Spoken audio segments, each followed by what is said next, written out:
To Afghanistan, where at least 57 people have died after a suicide bomber struck a voter registration center in Kabul this morning. Another 119 people have been wounded. ISIS is claiming responsibility for the attack, and for the latest, we now go to freelance reporter Franz Marty, who is in Kabul. So, Franz, what's the scene there like right now?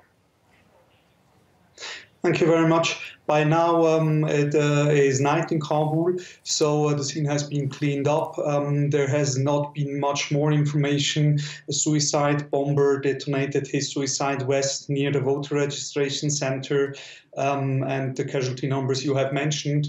So it is one of the more bloody attacks, even for a country like Kabul.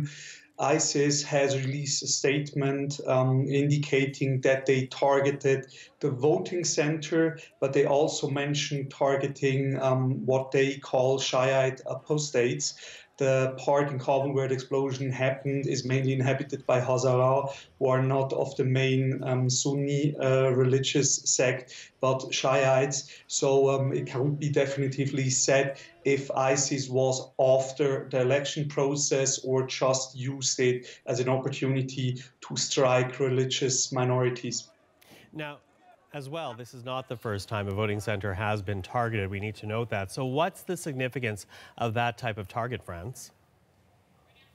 Yes, this has a significance. So what is going on right now is the registration process for the voters. So the election is set after much of a delay for this October, but since a little bit over a week, centers have opened where voters can register their name to then vote in the upcoming elections. This has been going on since about a week, and in the past 6 days there have been several attacks on voter centers in different provinces. What happened so far was a rather small-scale gunfire that killed 1 or 2 police officers in provinces. Today there was this huge attack, but again it is not exactly clear if it was really after the election or after the minority.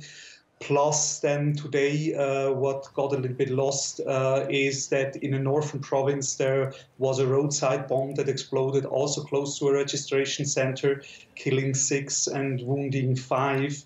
So this seems to happen more often. The Taliban themselves didn't claim responsibility for those attacks, neither did the Islamic State, apart from the one in Kabul. But the Taliban denounced the election as fraud and as a plot of the government and the Americans in what they see to prolong the occupation. So that's the reasoning behind the attacks. And the significance is that already before there have been reports that turnout is rather low. And with those attacks, it has to be feared that people might be afraid to register, and this would then drag in question the legitimacy of the vote.